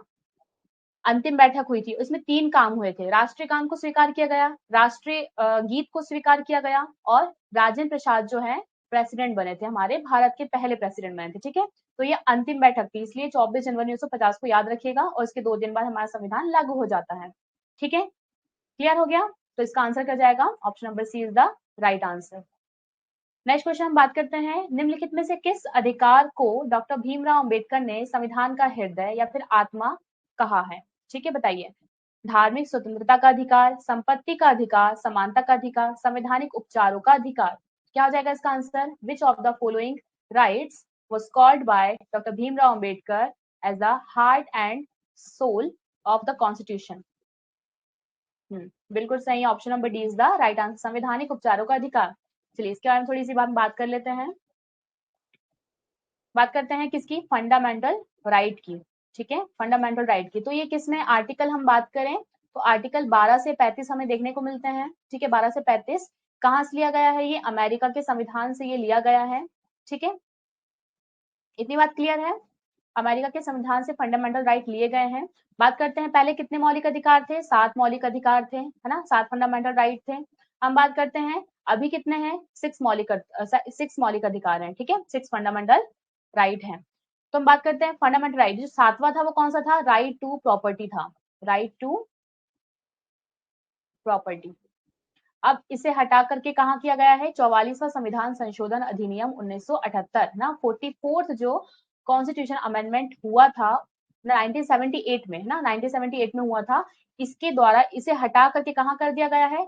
पार्ट 12 में। ठीक है, और आर्टिकल 300 ए में। ठीक है, तो ये कौन सा अधिकार बन गया है? अब ये जो राइट टू प्रॉपर्टी पहले हमारा फंडामेंटल राइट था, अब ये बन गया है लीगल राइट। कौन सा बन गया है? ये लीगल राइट बन गया है। ठीक है, मतलब अब मात्र ये कैसा है? एक कानूनी अधिकार है, ना कि फंडामेंटल राइट। ठीक है, अब बात करते हैं मौलिक अधिकारों की। तो आपको पता होगा 12 से 35 तक इसका वर्णन हमें देखने को मिलता है। समानता का अधिकार है पहला, तो ये कहां से कहां तक है? 14 से 18 ना, इस पे समानता के अधिकारों की बात की गई है। 14 में क्या है बताइए? समानता का अधिकार, विधि के समक्ष जो होंगे सभी समान होंगे। ठीक है, 15 में क्या है? किसी भी जाति, धर्म, है ना, वर्ग के आधार पर किसी भी व्यक्ति के साथ भेदभाव नहीं किया जाएगा। ठीक है, और 16 में क्या है? लोक नियोजन में सभी को समान अवसर उपलब्ध होंगे। 17 में क्या है? अस्पृश्यता, अनटचेबिलिटी का उन्मूलन, ये दिया गया। 18 में क्या है? आर्टिकल 18 में इसमें है उपाधियों का अंत किया जाएगा, लेकिन जो डॉक्टर और सेना के क्षेत्र में जो उपाधियां दी जाती है वो कैसी होंगी? वो उसमें मान्य रहेगी। ठीक है, बात करते हैं किसकी? 19 की, है ना। तो आर्टिकल 19 की भी हम बात करें तो 19 में 1 और 2 है। ठीक है, 19 में 1 और 2 है। 19(1) और 19(2) इसमें क्या है? आपको बहुत सारे राइट्स दिए गए हैं, लेकिन 19(2) में कुछ जगह रिस्ट्रिक्शन लगाई गई है। ठीक है, रिस्ट्रिक्शन लगाई गई है, जैसे कुछ आप हनन करते हैं किसी और के मौलिक अधिकारों का, तो आपको 19(2) के तहत कुछ रिस्ट्रिक्शन यहाँ पर लगाई गई है। 19(1) में हमें बहुत सारे जो स्वतंत्रता है वो दी गई है। जैसे 19(1) के ए में क्या है? ए में है विचार की अभिव्यक्ति। बी में क्या है? सभा करने की स्वतंत्रता, आप सभा कर सकते हैं, बैठ सकते हैं, बातें कर सकते हैं, लेकिन हथियारों के बिना। ठीक है, आप संगठन, सी मतलब कॉर्पोरेशन, संगठन बना सकते हैं। डी मतलब आप कहीं पर भी जा सकते हैं, भारत के किसी भी क्षेत्र में आप जा सकते हैं, वहां पर आप रह सकते हैं। ई में क्या है? वहां पर आप रह सकते हैं, निवास कर सकते हैं। एफ में क्या है? आप वहां पर निवास के साथ साथ आप कोई भी प्रोफेशन वहां पर अपना सकते हैं। तो ये सारी बातें किसमें की गई है? आर्टिकल जो 19 है उसमें की गई है। आप लोग मुझे बताइए, प्रेस की जो स्वतंत्रता है, मीडिया, है ना, मीडिया की जो स्वतंत्रता है वो किस आर्टिकल में दी गई है? ये आप लोग मुझे बताइए। ठीक है, अब बात करते हैं 20 की। तो इसमें क्या है? 2 सिद्धि के संबंध में अधिकार है आपको दिए गए हैं। ठीक है, और 21 में राइट टू लाइफ है। 21 के जो ए में इसमें अमेंडमेंट किया गया था। ठीक है, 21 का ए जोड़ा गया था 1986 में। ठीक है, तो इसमें क्या हुआ था? राइट टू शिक्षा, राइट टू एजुकेशन, हाँ, राइट टू एजुकेशन जो है इसमें लाई गई थी, जिसमें 6 से 14 वर्ष के जो बच्चों को फ्री एजुकेशन प्रोवाइड किया जाएगा। 22 में क्या है? जो अपराध के संबंध में, जैसे आप किसी को गिरफ्तार करते हैं तो गिरफ्तार करने के साथ ही आपको बताना पड़ेगा कि उन्हें किस वजह से गिरफ्तार किया गया है। 24 घंटे के भीतर आने जाने का समय यदि छोड़ दिया जाए तो आपको न्यायालय में पेश करवाना पड़ेगा। ठीक है, ये बातें हैं। और उसे मतलब अपराधी को, जैसे आपने मतलब गिरफ्तार किया है, गिरफ्तार व्यक्ति को अपने मनपसंद के वकील रखने की भी का भी अधिकार होगा। ये इसमें कहा, किसमें? 22 में कहा गया है। ठीक है, बात करते हैं 23 की। तो ये बालात श्रम, बालात मतलब बाल नहीं बल्कि बालात बलपूर्वक। ठीक है, बालात बलपूर्वक यदि हम बात करें तो बलपूर्वक किसी से भी कोई भी जबरन काम नहीं कराया जाएगा, ठीक है। बारात मतलब जबरन, जबरन काम नहीं कराया जाएगा। तो ये किसमें, आर्टिकल 23 में है। आर्टिकल 24 में क्या है, बालकों से ना 6 से 14 वर्ष के जो बालक हैं उनसे कोई भी काम नहीं करवाया जाएगा जबरदस्ती, है। 25 में क्या है, 25 से 28 इसमें क्या है, धार्मिक स्वतंत्रता का अधिकार। 25 में आप प्रबंधन कर सकते हैं, अपने धर्म का प्रबंधन कर सकते हैं। 26 में क्या है, राज्य कोई भी कर नहीं लेगा, है ना। और 27 में जो राज्य है वो पूर्णतः विधि से पोषित रहेगा, विधि मतलब कानून से पोषित रहेगा ना। 28 में क्या है बताइए आप लोग मुझे, 29 और 30 इसमें क्या है, जो अल्पसंख्यक क्षेत्र है ना, वो अपने धर्म को सॉरी अपने संस्कृति, अपनी भाषा को संरक्षित रख सकते हैं। यदि वो कोई भी इंस्टीट्यूट खोलना चाहते हैं तो गवर्नमेंट क्या करेगी, उनकी हेल्प करेगी, है ना। कोई भी इंस्टीट्यूट खोलने की, जैसे मदरसा हो गया, है ना। तो यदि कोई इंस्टीट्यूट यदि खोलना चाहते हैं अल्पसंख्यक वर्ग, जो माइनॉरिटीज होती है वो, तो गवर्नमेंट उसमें किसी भी भेदभाव के बिना क्या करेगी, उनकी हेल्प करेगी, ठीक है। तो ये आर्टिकल 13 बताया गया है। आर्टिकल 32 जो है वो इंपॉर्टेंट है, 31 हटा दिया गया था हाँ अमेंडमेंट के थ्रू। तो आप लोग ये बताइए, जो 32 है वो क्या है, वो संवैधानिक उपचारों का अधिकार है, ठीक है। संवैधानिक उपचारों का जो अधिकार है वो किसमें है, और इसे ही भीमराव अम्बेडकर ने क्या कहा है, संविधान की आत्मा, ठीक है। तो ये जो संवैधानिक उपचारों का अधिकार है, ये कब यूज होता है, इसका यूज कब होगा, जब हमारे जो 6 मौलिक अधिकार है वो हमें यदि नहीं मिल पाते हैं तो हम इसका यूज करेंगे। तो न्यायालय द्वारा आर्टिकल 32 के तहत ये सुप्रीम कोर्ट जारी कर रही है। सुप्रीम कोर्ट एक रिट जारी करती है, 5 तरह की रिट जारी करती है, ठीक है। 5 तरह की रिट जारी करती है जिसके माध्यम से किसी भी व्यक्ति के मौलिक अधिकारों को लागू करवाया जाता है, उसे इम्प्लीमेंट किया जाता है, ठीक है। बात करते हैं यदि हम हाई कोर्ट की, तो हाई कोर्ट किस में करती है, हाई कोर्ट 226 के तहत रिट जारी करती है। और देखा जाए तो सबसे ज्यादा पावर हाई कोर्ट की अपेक्षा सुप्रीम कोर्ट की अपेक्षा हाई कोर्ट को ज्यादा पावर होती है रिट के माध्यम से, ठीक है। इतनी बात क्लियर है। तो ये हमने बात की किसके बारे में, मौलिक अधिकारों की, ठीक है। पार्ट थर्ड ना, पार्ट क्या है, पार्ट थर्ड में अमेरिका से लिया गया है। तो संवैधानिक उपचारों का जो अधिकार है उसे ही भीमराव अम्बेडकर ने क्या कहा है, संविधान का हृदय या फिर आत्मा कहा है, ठीक है। चलिए आगे हम बात करते हैं, कौन सा संशोधन अधिनियम ना, कौन सा अमेंडमेंट जो एक्ट है उसे हम मिनी कॉन्स्टिट्यूशन कहते हैं। बताइए कौन सा, 7वां संविधान संशोधन अधिनियम 1956, 24वां संविधान संशोधन 1971, या फिर 42वां संविधान संशोधन 1976, या फिर 44वां संविधान संशोधन 1978 1978। Which of the following amendment act is considered as mini constitution? Option number C is the right answer, बिल्कुल सही, आप सभी के आंसर बिल्कुल सही है।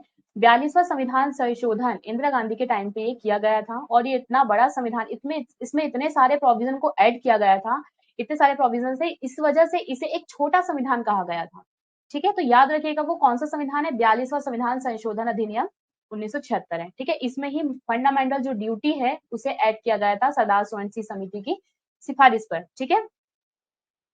चलिए आगे हम बात करते हैं, मौलिक अधिकार कौन सा नहीं है, विच of the following is not a fundamental right.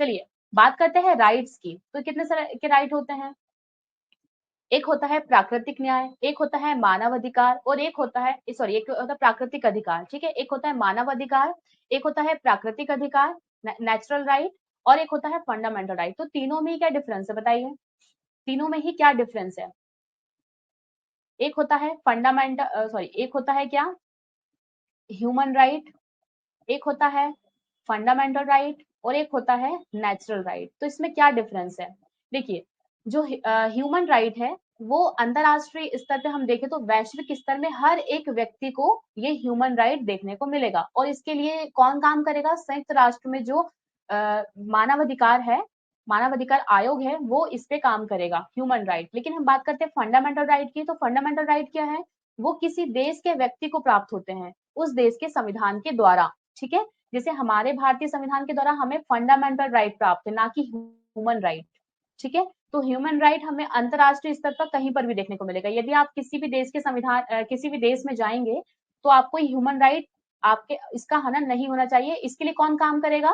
संयुक्त राष्ट्र का जो मानवाधिकार आयोग है वो उसमें काम करेगा। बात करते हैं नेचुरल राइट की, तो वो सभी व्यक्ति, चाहे वो जीव जंतु हो या फिर कोई व्यक्ति हो, है ना, ये सभी को होगा नेचुरल राइट। ठीक है, तो इसे हम कहते हैं प्राकृतिक न्याय। ठीक है, इतनी बात क्लियर है? तीनों ही जो अधिकार है इसमें आपको अंतर पता होना चाहिए। ठीक है, तो हमारे जो संविधान के द्वारा जो राइट दिए जाते हैं वो फंडामेंटल राइट है, ना कि ह्यूमन राइट। ठीक है, बात करते हैं मौलिक अधिकार कौन सा नहीं है? समानता का अधिकार, संपत्ति का अधिकार, शोषण के विरुद्ध अधिकार या फिर धार्मिक स्वतंत्रता का अधिकार, राइट टू रिलीजियस फ्रीडम। तो ये क्या हो जाएगा? संपत्ति का अधिकार। मैंने आप लोग को बताया था 44वां संविधान संशोधन जब हुआ था तो इसे हटा करके एक लीगल राइट बनाया गया था। देखिए 300A सबको याद रहता है, ठीक है, एक ये लीगल राइट है, ये जो आर्टिकल है सबको याद रहेगा, लेकिन पार्ट कौन सा है? पार्ट 12 है। ठीक है, ये लगभग जनरली किसी को याद नहीं रहता है। ठीक है, तो पार्ट 12 आप लोग याद रखिएगा। आगे हम बात करते हैं नेक्स्ट क्वेश्चन की। तो हमारे संविधान में न्यायिक पुनरावलोकन, जुडिशियल रिव्यू की अवधारणा, ये कॉन्सेप्ट जो है किस देश के संविधान से लिया गया है? The concept of judicial review in our institute has been taken from the Indian constitution of which country? कहां से हमने लिया? इंग्लैंड से, यूएसए से, कनाडा से या फिर ऑस्ट्रेलिया से? कहां से लिया हमने ये? चलिए मैंने आपको इसके पहले बताया भी था, तो ये यूएसए से लिया गया है। अब ये होता क्या है जुडिशियल रिव्यू? देखिए क्या होता है, न्यायालय के पास ये पावर होती है कि वो जुडिशियल रिव्यू कर सके, मतलब उनके द्वारा जो भी पिछले टाइम पे जो भी फैसले दिए गए थे वो अपना फिर से रिव्यू कर सकते हैं, कोई नए साक्ष्य यदि मिल जाए तो। ठीक है, तो इसे हम कहते हैं जुडिशियल रिव्यू। ठीक है, बात करते हैं नेक्स्ट क्वेश्चन की। भारतीय संविधान में मूलभूत अधिकार, फंडामेंटल जो राइट है, किस देश के संविधान से लिए गए हैं? चलिए भी इंपॉर्टेंट इजी है, आप लोग बता देंगे इसका आंसर अमेरिकी है। ठीक है, अमेरिका के संविधान से। चलिए come to the next question.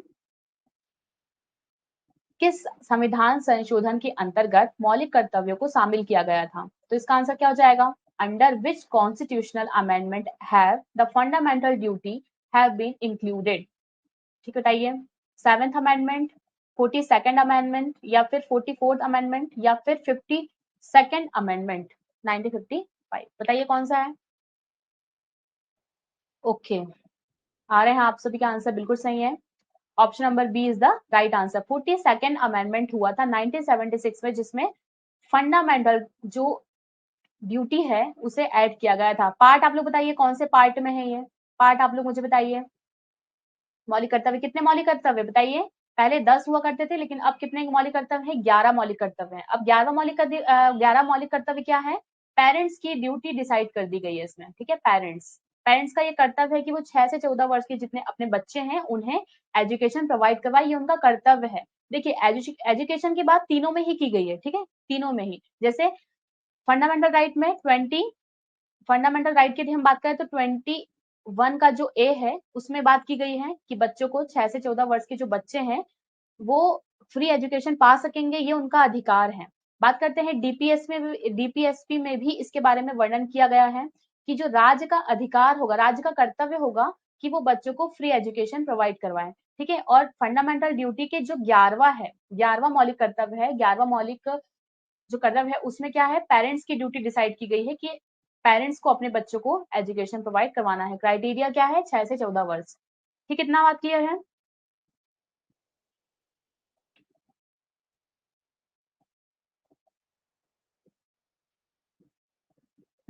जो पार्ट है, पार्ट क्या है? पार्ट जो है वो 4A है। ठीक है, ये आप लोग याद रखिएगा।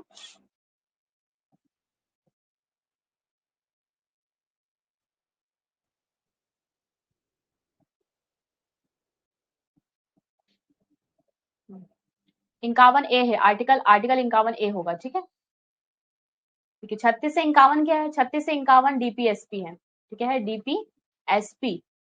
DPSP directive principle of state policy 36 से 51। और 51A में क्या है? Fundamental duty. और 52 में क्या है? 52 में बताइए, आप लोग मुझे बताइए 52 में क्या है? चलिए बात करते हैं फोर्थ पिलर की एस्टेट, है ना। तो आपको पता है फोर्थ पिलर शब्द का जो प्रयोग है इसमें से किसके लिए इंगित किया गया है? संसद, न्यायपालिका, कार्यपालिका, प्रेस या फिर समाचार पत्र। द टर्म फोर्थ स्टेट या फिर fourth pillar is used to indicate which of the following, parliament, judiciary, executive या फिर प्रेस और न्यूज़पेपर। चलिए बात करते हैं पिलर की। तो आपको पता है लोकतंत्र के कितने पिलर होते हैं? 3 पिलर होते हैं। एक कौन सा होता है? एक कौन सा होता है? लेजिस्लेटिव ना, और दूसरा कौन सा होता है? एग्जीक्यूटिव। ठीक है, तीसरा कौन सा होता है? जुडिशियरी। ठीक है, इसका क्या काम है? कानून का निर्माण करना। विधि और कानून का निर्माण करना किसका काम हो जाएगा? लेजिस्लेटिव। ठीक है, बात करते हैं एग्जीक्यूटिव का। तो इसका काम क्या हो जाएगा? उसे इम्प्लीमेंट करना। कोई भी कानून जब बनाए जाते हैं तो उसका इम्प्लीमेंट किया जाता है। बात करते हैं जुडिशियरी, इसका काम क्या है? कोई भी कानून जो बनाए गए हैं वो संविधान के अकॉर्डिंग है या फिर नहीं, तो ये निगरानी कौन करता है? ये जुडिशियरी करती है, मतलब न्यायपालिका करती है। लेकिन हम बात करते हैं फोर्थ पिलर की। फोर्थ पिलर कहा जाता है अब प्रेस और समाचार पत्र को। बिल्कुल सही, सभी के आंसर बिल्कुल सही है। Option number D is the right answer, press and newspaper. ठीक है, देखिए हमारे भारत में पिलर मतलब ये लोकतंत्र का जो डिवाइडेशन किया गया, लेजिस्लेटिव, एग्जीक्यूटिव, जुडिशियरी, ये कहीं ना कहीं अमेरिका के जो डिवाइडेशन वहां किया गया है उससे थोड़ा सा डिफरेंट है। क्यों? क्योंकि यहाँ वहां पर जो लेजिस्लेटिव जो मेंबर है वो अलग होते हैं, और एग्जीक्यूटिव मतलब उसे इम्प्लीमेंट करने वाले जो मेंबर होते हैं वो अलग होते हैं। लेकिन हमारे भारत में इनको इम्प्लीमेंट और इन्हें बनाने वाले मेंबर एक ही होते हैं, वो है सांसद और मंत्री। ठीक है, चलिए बात करते हैं नेक्स्ट क्वेश्चन की। Come to the next question. इसमें क्या है? भारतीय संविधान के किस अनुच्छेद में राज्यों को ग्राम पंचायत के संगठन का निर्देश दिया गया है? आर्टिकल 32, आर्टिकल 40, आर्टिकल 48 या फिर article 78? In which article of the Indian constitution has the state been instructed the organise gram panchayat? बिल्कुल सही, option number B is the right answer. कैसे? देखिए हमारे भारत में क्या हुआ था, सबसे पहले पंचायती राज व्यवस्था को अपनाने की बात कौन करता था? गांधी जी करते। तो ये गांधीयन प्रिंसिपल है। आर्टिकल 40 जो है वो गांधीवादी सिद्धांत है, गांधीवादी प्रिंसिपल है। क्यों है? क्योंकि गांधी जी हमेशा ग्राम स्तर पे गठन होना चाहिए जो व्यवस्था है। देखिए अभी वर्तमान में कैसी व्यवस्था है? ऐसा स्ट्रक्चर है, सबसे ऊपर केंद्र सरकार होगी, है ना, केंद्र सरकार होगी, उसके नीचे कौन होगा? उसके नीचे राज्य सरकार होगी। ठीक है, फिर उसके नीचे कौन होगा? पंचायती मतलब जो स्थानीय सरकार है वो यहाँ पर होगी। ठीक है, लेकिन गांधी जी का कहना ये था कि जो स्ट्रक्चर है, ये जो स्तंभ है वो कैसा होना चाहिए? ऐसा होना चाहिए। और सबसे ऊपर किसे रखना चाहिए? ग्राम को रखना चाहिए, और उसके नीचे राज्यों को, फिर सबसे नीचे केंद्र को रखना चाहिए। कहीं ना कहीं इस पे संविधान सभा में बहुत बातें भी चली थी, है ना, लेकिन जवाहरलाल नेहरू और पंडित भीमराव अंबेडकर जी के द्वारा ये क्या कहा गया था कि ऐसा स्ट्रक्चर फॉलो करना कहीं ना कहीं सही नहीं होगा। क्यों? क्योंकि हमारा संविधान इतने छोटे छोटे रियासतों से एक हुआ है, बहुत मुश्किल से। हाँ, रियासतों का एकीकरण किसने किया बताइए आप लोग? उनके नाम पर स्टैच्यू ऑफ यूनिटी भी बनाई गई है, बताइए किसने किया था? उसकी ऊंचाई भी आप लोग मुझे बताइए, क्योंकि सबसे बड़ी है वो भारत की। ठीक है, तो ये गांधी जी का कहना था, लेकिन भीमराव अंबेडकर और जवाहरलाल नेहरू इनके द्वारा ये कहा गया था कि रियासतों का एकीकरण बहुत मुश्किल से हुआ है। यदि हम फिर से ग्राम स्तर पर मतलब स्थानीय स्तर पे हम लोगों को ज्यादा पावर दे देंगे तो कहीं ना कहीं फिर से ये जो अपने अपना क्षेत्र ये लोग अलग अलग कर लेंगे। हाँ बिल्कुल, 182 मीटर, सरदार वल्लभ भाई पटेल, बिल्कुल सही है शिव जी। ठीक है, तो फिर से जो हमारा देश है वो टूटने लगेगा। इसी कारण केंद्र को सबसे ज्यादा पावर दी गई है, मतलब एकात्मक सरकार का यहाँ पर उल्लेख हमें देखने को मिलता है। मतलब शक्तियों का विकेंद्रीकरण किया गया है। ठीक है, संघवाद से हमें ये जानने को मिलता है कि शक्तियों का विकेंद्रीकरण किया गया है, लेकिन ज्यादा पावर जो है किसको दी गई है? केंद्र सरकार को दी गई है। ठीक है, संघवाद यदि आपने पढ़ा होगा मुझसे तो आपको ये अच्छे से समझ में आया होगा। ठीक है, तो ये जो आर्टिकल है डीपीएसपी में, लेकिन देखिए ये बात कर रहे हैं हम किसकी? 36 से 51 हम किसकी बात करते हैं? 36 से 51 हम डीपीएसपी की बात करते हैं। इसका मतलब ये 40 क्या है? 40 से है डीपीएसपी। ठीक है, 40 क्या है? डीपीएसपी। और डीपीएसपी आप लोगों को पता है कि ये राज्य के ऊपर है, मतलब राज्य सरकार के सरकारों के ऊपर है कि वो डीपीएसपी को लागू करे या फिर नहीं करे। इसका मतलब है कि पंचायत का गठन करना वो राज्य के ऊपर निर्भर करता है।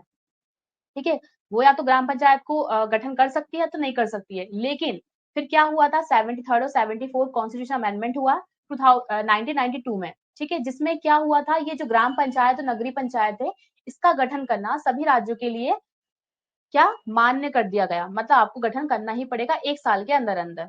ठीक है, तो याद रखिएगा 73rd में पंचायती राज सिस्टम को अपनाया गया था, और 74 जो है 74 जो कॉन्स्टिट्यूशन अमेंडमेंट है वो किसके लिए है? नगरीय प्रशासन के लिए है। ठीक है, तो आप लोग मुझे ये बताइए जो पंचायती राज व्यवस्था है वो त्रिस्तरीय होना चाहिए, मतलब ग्राम स्तर पर ग्राम पंचायत, उसके बाद फिर तालुका स्तर पर जनपद पंचायत, उसके बाद फिर जिला स्तर पर जिला पंचायत। तो ये जो त्रिस्तरीय व्यवस्था वो किसने दिया था?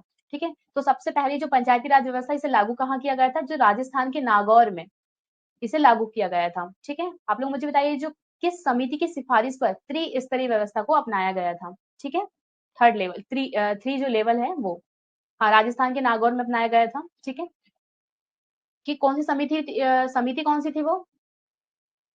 देखिए यहाँ पर आ गया, यही क्वेश्चन आ गया। ठीक है, पंचायती राज की त्रिस्तरीय समिति का गठन किसके द्वारा किया गया था? बिल्कुल सही मोतीलाल जी, बलवंत राय मेहता समिति ना। By whom? ये क्या है? Was a three tier committee जो है, इसका जो फॉर्म करने की जो सिफारिश है वो किसने दिया था? तो ये बलवंत राय मेहता समिति।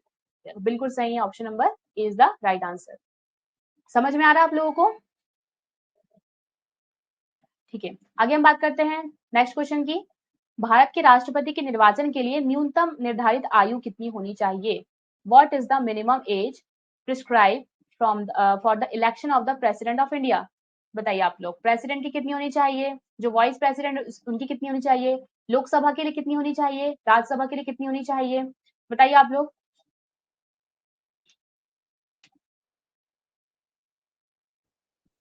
प्रेसिडेंट के लिए 35, ठीक है, बिल्कुल सही। वाइस प्रेसिडेंट के लिए भी 35, लोकसभा के लिए 25, मतलब प्रधानमंत्री बनने के लिए भी कितनी है?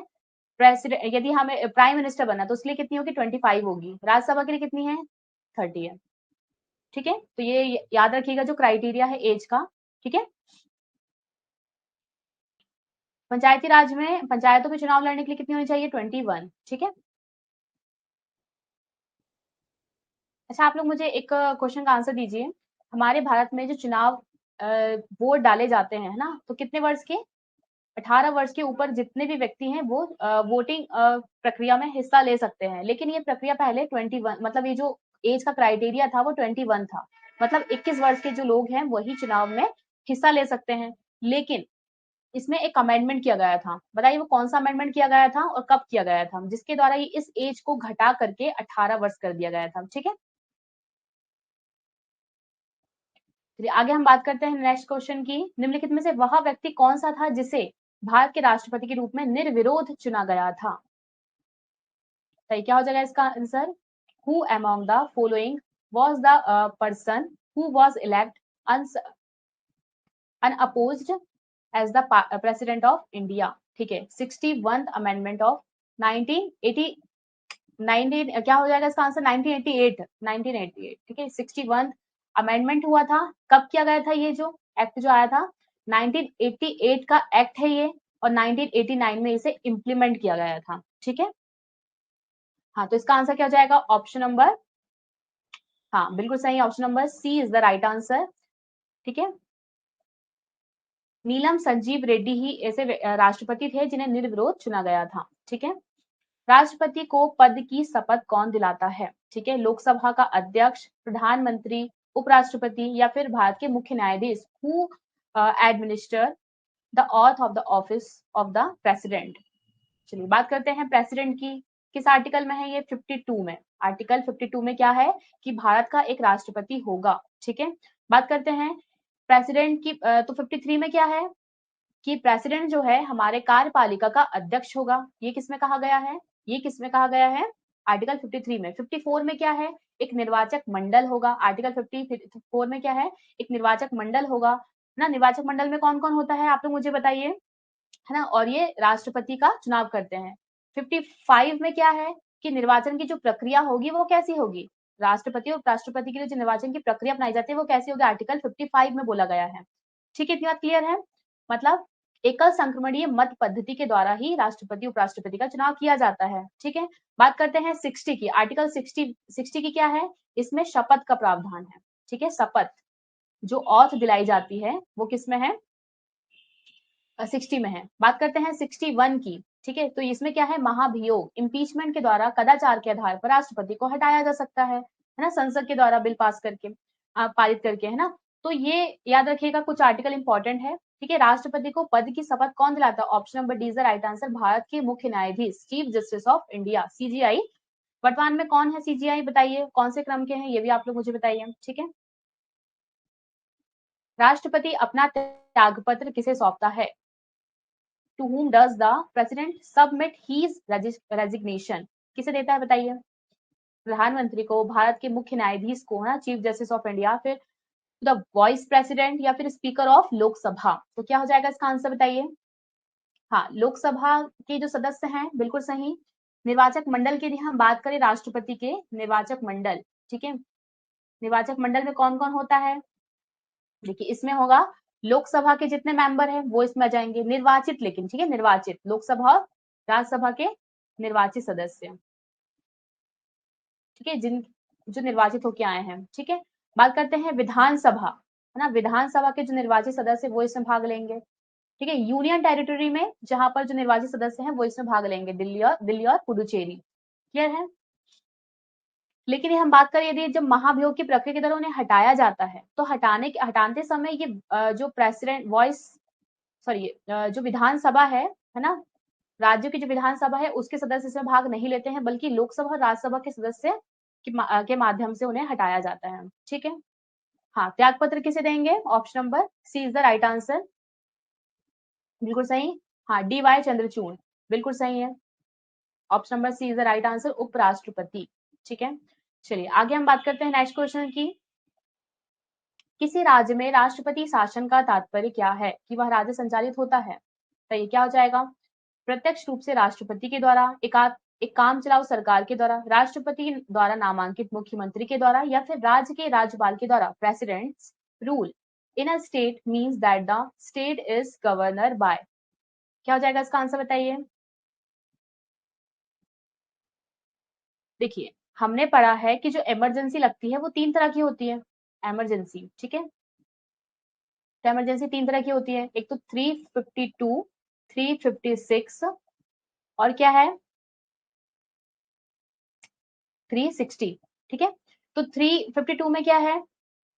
राष्ट्रीय आपातकाल लगाया जाता है, ठीक है, राष्ट्रीय आपातकाल लगाया जाता है। कितनी बार लगाया गया है? चीन के युद्ध में हुआ था, एक पाकिस्तान के युद्ध में, उसके बाद फिर 1976 में, है ना, 1977।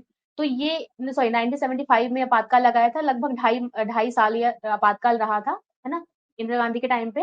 और राष्ट्रपति शासन लगाया जाता है। राष्ट्रपति शासन के टाइम पे क्या होता है कि राज्यों का जो शासन है पूरी तरीके से केंद्र संभालेगी उसको, ठीक है, पूरी तरीके से। और इसको कौन जस्टिफाई करता है कि हाँ राष्ट्रपति शासन लगाया जाना चाहिए? तो गवर्नर डिसाइड करता है, ठीक है। बात करते हैं 360 की, तो इसमें वित्तीय आपातकाल है, जो कि बताइए वित्तीय आपातकाल अभी तक कितनी बार लगाया जा चुका है, ठीक है। 352 में क्या है? राष्ट्रीय आपातकाल, नेशनल इमरजेंसी, ठीक है, जो कि 3 बार लगाई जा चुकी है, बिल्कुल 3 टाइम्स। शिव जी नहीं है आपका आंसर। 356 जिसमें राष्ट्रपति शासन, जो कि राज्यों में लगाया जाता है, जिसमें ये कहा जाता है कि राज्यों में आपातकाल, ना, राज्यों में जो आपातकाल है 356 है ये। 360 मतलब वित्तीय आपातकाल, ना, फाइनेंशियल इमरजेंसी जो है 360 में है। नो रिक्वायर्ड, बिल्कुल सही। मतलब 360 में बिल्कुल भी जो है अभी तक आपातकाल नहीं लगा है, वित्तीय आपातकाल हमारे भारत में अभी तक नहीं लगा, बिल्कुल सही है सुनील जी, मोतीलाल जी। तो इसका आंसर क्या जाएगा? राष्ट्रपति द्वारा नामांकित मुख्यमंत्री के द्वारा।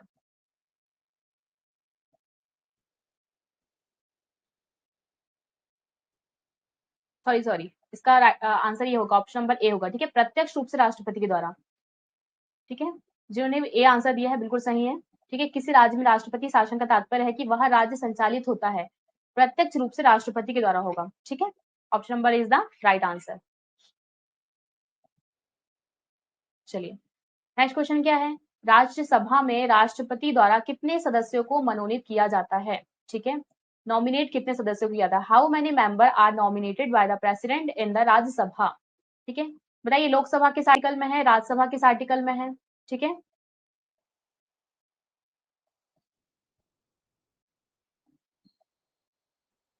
हाँ, 12 सदस्यों को। क्या लोकसभा में मनोनीत किया जाता है? लोकसभा में कितने सदस्यों को मनोनीत किया जाता है, ये आप लोग मुझे बताइए। राज्यसभा में 12 सदस्यों को मनोनीत किया जाता है, ठीक है। कौन कौन से हैं वो? लिटरेचर, आर्ट, साइंस और सोशल, ना, लास्ट से याद रखिएगा, ट्रिक है इसकी। Literature, art, social and science, है ना, इसकी इन फील्ड में क्या किया जाता है? राज्यों को मनोनीत किया जाता है, ठीक है। हाँ, 2 सदस्यों को मनोनीत किया जाता है, लेकिन किसी ने भी ये नहीं कहा कि 2 सदस्य को अभी किया जाता है कि नहीं, ठीक है, तो 2 सदस्यों को अब मनोनीत नहीं किया जाता। ये एंग्लो इंडियन, हाँ, परंतु अब नहीं, बिल्कुल सही। 2 सदस्यों को पहले मनोनीत किया जाता था। क्यों किया जाता था? क्योंकि जो एंग्लो समुदाय है, जो अंग्रेजों के ही वंशज थे, हाँ, जो अंग्रेजों के ही वंशज थे, उन्हें उनका यदि पर्याप्त रिप्रेजेंटेशन यदि लोकसभा में देखने को नहीं मिलता है, तो 2 सदस्यों को मनोनीत किया जाता है। ठीक है, लेकिन अब क्या है, इसे हटा दिया गया था। ठीक है, 2 सदस्यों को अब मनोनीत किया नहीं किया जाता है। तो अभी क्या है, 12 सदस्य इसका आंसर हो जाएगा। तो याद रखिएगा कौन-कौन सी फील्ड है, वो literature, art, social and science. ठीक है, राज्यसभा का जो अध्यक्ष है ना, come to the next question, Rajya Sabha का जो अध्यक्ष है वो कौन होता है? राष्ट्रपति, उपराष्ट्रपति, प्रधानमंत्री, लोकसभा का अध्यक्ष। Who is the chairman of Rajya Sabha? बताइए। राष्ट्र प्रेसिडेंट दे दिए, जो प्रेसिडेंट है।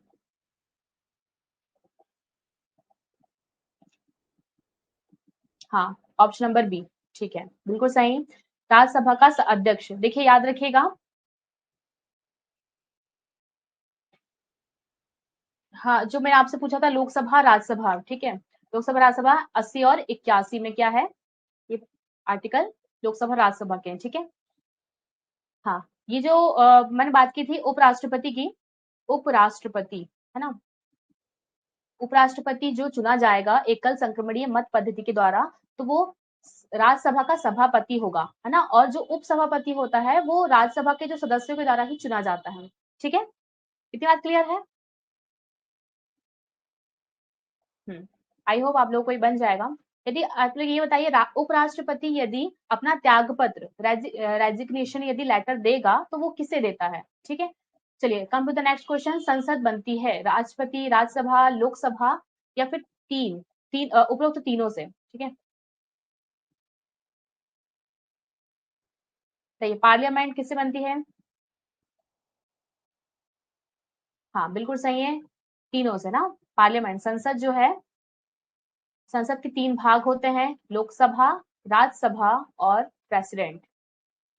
ठीक है, तीनों से मिलकर देखिए, ये जो राज्यसभा है वो उच्च सदन कहलाता है। ठीक है, और जो लोकसभा है वो निम्न सदन कहलाता है। प्रेसिडेंट जो है कार्यपालिका का अध्यक्ष कहलाता है, लेकिन वास्तविक अध्यक्ष नहीं है। ठीक है, वास्तविक अध्यक्ष कौन होता है? मिनिस्ट्री होती है। संसद के 2 सत्रों के बीच की अवधि कितने माह से अधिक नहीं होनी चाहिए ना? The period between 2 sessions of parliament should not exceed how many month? 1 month, 3 month, 6 month या फिर 9 मंथ? क्या हो जाएगा इसका आंसर, बताइए। Okay, option number C is the right answer. बिल्कुल, तीन इसमें क्या होते हैं? 3 सत्र होते हैं, मानसून सत्र, ठीक है, बजट सत्र और शीतकालीन सत्र होते हैं। ठीक है, अभी जो सत्र चल रहा है वो कौन सा बताइए, जिसमें अभी महिलाओं के लिए आरक्षण डिसाइड किया गया है 33%। वेरी वेरी इंपॉर्टेंट क्वेश्चन है ये, अभी हाल ही में एग्जाम में बन सकता है। अच्छा, आप लोग मुझे बताइए, क्या एस टी एस सी के लिए भी अलग से कोई, इसमें जो एस टी एस सी की जो वुमेन है ना, एस टी एस सी की जो वुमेन है, क्या उनके लिए भी कोई आरक्षण की व्यवस्था की गई है? अभी ये जो 33 रिजर्वेशन दिया गया है महिलाओं को, क्या एस टी एस सी की जो महिलाएं हैं उसके लिए भी अलग से रिजर्वेशन है? हाँ, विशेष सत्र, बिल्कुल सही। चलिए बात करते हैं 6 मंथ, है ना, जो 3 सत्र होते हैं, किन्हीं 2 सत्रों के बीच में, किन्हीं 2 जो सेशन होते हैं उनमें क्या होना चाहिए? 6 मंथ से अधिक का गैप नहीं होना चाहिए। ठीक है, देखिए, मैंने आपसे पूछा क्या अलग से कोई इसमें वुमेन के रिजर्वेशन की बात की गई, तो इसका आंसर नहीं होगा। ठीक है, नहीं होगा। ठीक है, क्यों? क्योंकि जो 33% वुमेन को रिजर्वेशन दिया गया है उसमें एसटीएससी के लिए कोई एसटीएससी की जो महिला है उसके लिए प्रावधान नहीं है, बल्कि आप लोगों को पता होगा लोकसभा और राज्यसभा में एसटीएससी की जो व्यक्ति हैं उनके लिए जो सीट आरक्षित की गई है, तो उन्हीं सीटों में से जो एसटीएससी की महिलाएं हैं उनके लिए आरक्षण की व्यवस्था की गई है। ठीक है, मतलब जो सीटें हैं ना लोकसभा राज्यसभा की एसटीएससी के लिए, कितनी सीटें बताइए आप लोग? उन सीटों में ही महिलाओं के लिए आरक्षण होगा। ठीक है, उनका 33%। ठीक है, जैसे मान लीजिए 50% सीट एससी की है, ठीक है, 50% सीट एससी है, तो इसी में 33% एससी होंगी महिलाएं। ठीक है, समझ में आ गया ये? चलिए आज आगे हम बात करते हैं, राष्ट्र संविधान में कितने प्रकार के आपातकालों का प्रावधान किया गया है? 1, 2, 3, 4। How many types of emergencies are there in the constitution?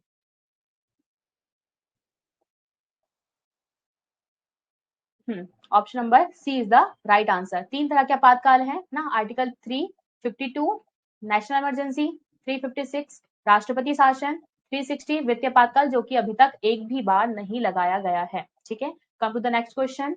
Bharat में राष्ट्रपति अब तक कितनी बार वित्तीय आपातकाल की घोषणा कर चुके हैं? तो बिल्कुल इसका आंसर ऑप्शन नंबर डी होगा। इजी क्वेश्चन है, बच जाएगा आप लोगों को। ठीक है, नेक्स्ट क्वेश्चन है, कोई विधेयक धन विधेयक है या फिर नहीं, इसका निर्णय कौन करता है? तो आर्टिकल यदि हम बात करें तो आर्टिकल 1110 मतलब 110 में बात की गई है धन विधेयक की। ठीक है, देखिए कोई विधेयक धन विधेयक है या फिर नहीं है, एक वित्त विधेयक होता है और एक धन विधेयक होता है ना, और इसकी जो राशि है संचित निधि से आती है। ठीक है, कंसोलिडेटेड फंड, है ना। तो ये इसे डिसाइड कौन करता है? इसे करता है लोकसभा का अध्यक्ष। यदि हम बात करें लोकसभा राज्यसभा की ना, लोकसभा के अध्यक्ष और राज्यसभा के सभापति, इन दोनों में से सबसे ज्यादा पावर किसकी होती है? लोकसभा के अध्यक्ष की, क्योंकि लोकसभा अध्यक्ष ही डिसाइड करता है कि कोई विधेयक धन विधेयक है या फिर नहीं है। ठीक है, हाँ, धन विधेयक संबंधित कुछ बातें इंपॉर्टेंट है। देखिए, सबसे पहली बात किस आर्टिकल में आएगा? आर्टिकल 110 में इसका प्रावधान किया गया है। ठीक है, और धन विधेयक को पेश करने से पहले राष्ट्रपति की जो परमिशन है वो पहले लेनी पड़ती है। ठीक है, और तीसरा तो यही है कि कोई विधेयक धन विधेयक है नहीं है, इसका निर्णय कौन करेगा? लोकसभा का अध्यक्ष करेगा। और चौथी बात ये है, लोकसभा का अध्यक्ष करेगा। और चौथी बात ये है इसमें जानने के लिए कि जब ये विधेयक पारित होने के बाद, लोकसभा और राज्यसभा से पारित होने के बाद यदि ये जाता है प्रेसिडेंट के पास सिग्नेचर के लिए, तो इसे प्रेसिडेंट को इसे स्वीकार करना ही पड़ेगा। ठीक है, ये अपने पास नहीं रख सकता, मतलब अपनी वीटो पावर का यूज नहीं कर सकता। किसके मामले में? धन विधेयक, जो मनी बिल होता है उसकी हम बात कर रहे हैं। ठीक है, और इसमें एक और चीज आप लोग याद रखिएगा, जब ये धन विधेयक के संबंध में लोकसभा के पास ज्यादा पावर होती है। क्यों? अपेक्षाकृत किसके? राज्यसभा के। क्यों? क्योंकि जो यदि लोकसभा से पारित होने के बाद यदि जो बिल है, मनी बिल जो है, यदि राज्यसभा के पास जाता है और राज्यसभा को इसमें 14 दिन के भीतर स्वीकृति देनी होगी ना, कितने दिन के भीतर? 14 दिन के अंदर। लेकिन 14 दिन के अंदर यदि वो अपनी स्वीकृति, अपनी मंजूरी नहीं देती है, तो उसे अपने आप ही मंजूरी प्राप्त हो जाती, मतलब उनके द्वारा ये स्वीकृत मान लिया जाएगा लोकसभा के द्वारा। क्लियर है? तो ये कुछ बातें हैं धन विधेयक के संबंध में, याद रखिएगा। आर्टिकल 110 में इसका प्रावधान है, प्रेसिडेंट के पास जाएगा तो ये उन्हें सिग्नेचर करना ही पड़ेगा। लोकसभा का अध्यक्ष डिसाइड करता है कि वो धन विधेयक है, प्रेसिडेंट के पास जाएगा तो इससे, हाँ, ये समझ में आ गया आप लोगों को, प्रेसिडेंट की स्वीकृति लेनी होगी पेश करने से पहले। ठीक है, हाँ, और धन विधेयक किसके द्वारा पेश किया गया है? कोई मंत्री, कोई जो सदस्य है, जो सदस्य मंत्री होगा, सरकारी, ये सरकारी विधेयक है और कोई सरकारी सदस्य ही इसे पेश कर सकता है। ठीक है, इतनी बात क्लियर है? अपोजिशन उसे पेश नहीं करता है। लोकसभा के निर्वाचन के लिए न्यूनतम आयु कितनी है? बताइए, लोकसभा के निर्वाचन के लिए न्यूनतम आयु कितनी होगी? 30 ईयर, 35 ईयर्स, 21 ईयर या फिर 25 year? What is the minimum age for election to the Lok Sabha? क्या हो जाएगा इसका आंसर?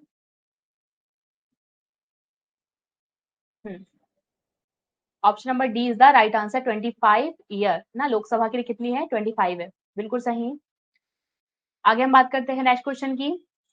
संविधान की प्रस्तावना में धर्मनिरपेक्ष समाजवादी शब्द संविधान संशोधन के अंतर्गत जोड़ा गया था। देखिए, संविधान संशोधन 368 के अंतर्गत संविधान में अमेंडमेंट किया जाता है। ठीक है, संविधान में अमेंडमेंट किया जाता है 368 के द्वारा। तो ये जो धर्मनिरपेक्ष है, हमारी जो प्रस्तावना है ना, प्रस्तावना में क्या अभी तक अमेंडमेंट किया गया है क्या? केशवानंद भारती मामला आपने सुना होगा, बेसिक स्ट्रक्चर के बारे में। ठीक है, बेसिक स्ट्रक्चर क्या होता है? जिसे हम हिंदी में कहते हैं मूल ढांचा, है ना। मतलब ये सुप्रीम कोर्ट ने ये कहा था संसद को। देखिए, कानून कौन बनाता है, कौन निर्माण करता है, अमेंडमेंट कौन करता है? संसद करती है सब काम। ठीक है, लेकिन ये जुडिशियरी मतलब जो न्यायपालिका है, उनके द्वारा ये कहा गया था कि आप किसी भी संविधान में किसी भी संविधान के प्रावधान में आप संशोधन, अमेंडमेंट कर सकते हैं, लेकिन आपको एक चीज फॉलो करना पड़ेगा, वो है बेसिक स्ट्रक्चर। बेसिक स्ट्रक्चर का मतलब जैसे आप इस तरह से समझिए, यदि मान लो ये आपका कोई घर है ना, तो आपको इसके अंदर आपको किचन कहाँ रखना है ना, आपको हॉल कहाँ रखना है, आपको पूजा घर कहाँ रखना है ना, फर्नीचर आपको कहाँ रखना है, ये आप डिसाइड कर लीजिए, इसके अंदर आपको जो करना है आप कर लीजिए। लेकिन ये जो मूल ढांचा, ये जो दीवार है, ना, कमरे की जो दीवार है वो चेंज नहीं होनी चाहिए, ठीक है? तो इसे ही क्या कहा गया है? मूल ढांचा, ठीक है? अब संसद ने ये सोचा कि यार ठीक है, हम कर सकते हैं, इसमें अमेंडमेंट कर सकते हैं तो अच्छी बात है, लेकिन ये मूल ढांचा क्या है? हमें क्या चेंज नहीं करना है? तो ये सुप्रीम कोर्ट के द्वारा क्या कहा गया है? ये डिसाइड करेंगे हम केस टू केस, ठीक है? केस टू केस हम डिसाइड करेंगे। जैसे आपको पता है कि आपके फंडामेंटल राइट है, तो फंडामेंटल राइट को आप हनन नहीं कर सकते, है ना? उसमें अमेंडमेंट किया गया था। अब इसमें भी एक बात चलती है कि जो प्रस्तावना है, क्या हम इसमें अमेंडमेंट कर सकते हैं? सबसे पहली बात तो कि ये संविधान का भाग है या फिर नहीं, क्योंकि इसमें भी कई बहस चली है कि क्या प्रस्तावना है हमारे संविधान का भाग होगा या फिर नहीं होगा, है ना? तो ये हमारे संविधान का भाग है ना, प्रस्तावना जो है हमारे संविधान का भाग है। ये केशवानंद भारती मामले में नहीं है, ये इसका भाग, ठीक है शिव जी? पहले कहा जा रहा था कुछ मामले में कि इसका भाग नहीं है, लेकिन ये संविधान का पार्ट है और इसमें अमेंडमेंट भी किया जा सकता है, जो कि केशवानंद भारती मामले में किया गया था। केशवानंद भारती मामला जो है वो कब आया था, आप लोग मुझे ये बताइए, ठीक है? अमेंडमेंट कर सकते हैं, प्रस्तावना में अमेंडमेंट कर सकते हैं, तभी तो इसमें अमेंडमेंट हुआ था 42 अमेंडमेंट, 42 नंबर का अमेंडमेंट हुआ था 1976 में, तभी तो ये धर्मनिरपेक्ष जोड़ा गया था, 3 शब्द जोड़े गए थे, ठीक है? धर्मनिरपेक्ष, समाजवादी और अखंडता, ना? तो आपसे यदि क्वेश्चन पूछा जाए कि प्रस्तावना में कितनी बार अमेंडमेंट किया गया है, तो 3 बार, सॉरी 1 बार अमेंडमेंट किया गया है, सिर्फ 1 बार। कितने शब्द जोड़े गए थे? 3 शब्द, धर्मनिरपेक्षता, ठीक है? इसका मतलब है कि कानून के समक्ष सभी व्यक्ति का जो धर्म है वो सब इक्वल होगा, ठीक है? सभी एक होंगे। बात करते हैं समाजवादी। समाजवादी आपको पता है कि जो रिसोर्सेस है सभी का समान वितरण होना चाहिए उसमें, ठीक है? अखंडता, हमारा जो भारत है वो अखंड है ना? और इसमें जो भी देशद्रोही इसमें नहीं कर सकता, उसके लिए अलग से प्रोविजन है, अखंडता शब्द यूज किया गया है, ठीक है? तो 3 शब्द इसमें हमारे संविधान की प्रस्तावना में जोड़े गए हैं, ठीक है? तो केशवानंद भारती मामले में बोला गया था कि प्रस्तावना जो है संविधान का भाग है, और एक एलआईसी मामला आएगा जिसमें एलआईसी, है ना? एलआईसी जो मामला आया था, उसमें ये कन्फर्म कर दिया गया कि हाँ भाई, प्रस्तावना जो है संविधान का भाग है और इसमें अमेंडमेंट हम कर सकते हैं। क्लियर है इतना? क्या इतनी बात समझ में आ गई आप लोगों को? तो इसका आंसर क्या हो जाएगा? Option number A is the right answer, ठीक है? सभी के बिल्कुल सही आंसर है। चलिए आगे हम बात करते हैं, लोकसभा के प्रथम अध्यक्ष कौन है, ठीक है? Who was the first speaker of the Lok Sabha? बताइए कौन होगा? जीवी मावलंकर, जिनका पूरा नाम आप लोग मुझे बताइए, ठीक है? एन संजीव रेड्डी या फिर एस पी मुखर्जी या फिर मीरा कुमार, बताइए कौन है इसका? इसका आंसर क्या है? Who was the first speaker of the Lok Sabha? देखिए, लोकसभा के अध्यक्ष से संबंधित कुछ इंपॉर्टेंट बातें। लोकसभा का अध्यक्ष, क्या हमारे लोकसभा का जो अध्यक्ष है वो पार्टी का ही होता है या फिर अलग से होता है, ये बताइए? जो संसद के जो सदस्य होते हैं, लोकसभा के जो सदस्य होते हैं, उन्हीं में से एक व्यक्ति को लोकसभा का अध्यक्ष चुना जाता है। वर्तमान में कौन है ये बताइए? और जो लोकसभा का अध्यक्ष है, जैसे हमारी जो लोकसभा है, यदि वो किसी भी कारणवश भंग हो जाती है तो लोकसभा अपना कार्यकाल पूरा करेगा, ठीक है? और जैसे ही कोई नए मंत्री, है ना, जो जैसे ही नए मंत्री लोकसभा में आते हैं तो उनकी अध्यक्षता कौन करता है? लोकसभा का अध्यक्ष ही करता है, जो पुराना है, उसके बाद वो हट जाता है ना? इसे हम प्रोटेम स्पीकर कहते हैं, ठीक है? ओम बिरला बिल्कुल सही है। गो गणेश है, गणेश नाम है इसका, ठीक है? गणेश वासुदेव मावलंकर, ठीक है, बिल्कुल सही है। चलिए, तो option number A is the right answer, हाँ, गणेश वासुदेव मावलंकर, ठीक है? तो ये पहले लोकसभा के अध्यक्ष हैं, ठीक है?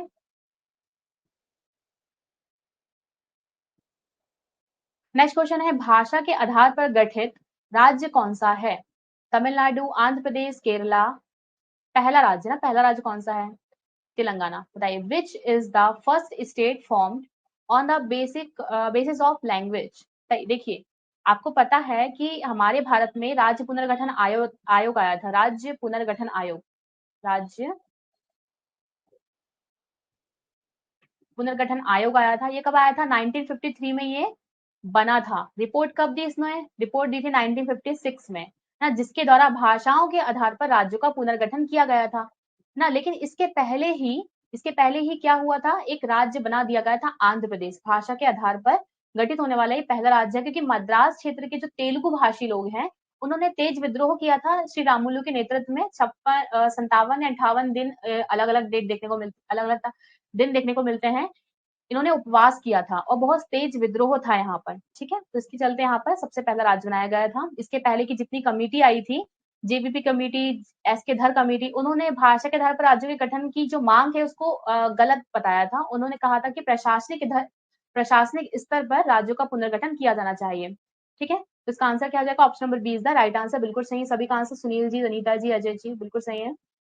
चलिए आगे हम बात करते हैं नेक्स्ट क्वेश्चन की। भारत के किस अनुच्छेद के अंतर्गत जम्मू कश्मीर को विशेष राज्य का दर्जा दिया गया था? आर्टिकल 368, आर्टिकल 370, आर्टिकल 371 या फिर आर्टिकल 356? ये इसका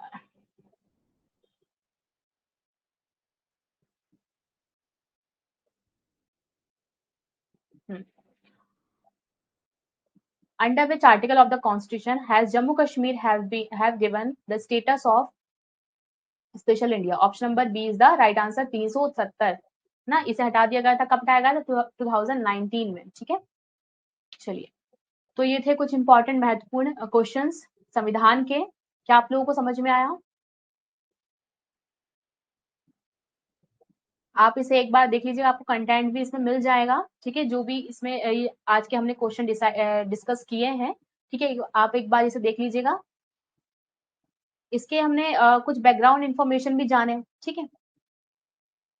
तो आपका ये जो पोर्शन है वो अच्छी तरह से कवर हो जाएगा। बिल्कुल, ठीक है। तो यहाँ आज के लिए बस इतना ही, क्लास को हम एंड करते हैं। तो बताइए कैसी लगी आपको आज की क्लास? आप कंटेंट में आप एक बार जाके इसे देख लीजिएगा, ठीक है? आप एक बार और रिवाइज़ कर लेंगे तो आपका ये पोर्शन बिल्कुल स्ट्रॉन्ग हो जाएगा। ओके, जय हिंद सभी को, थैंक यू।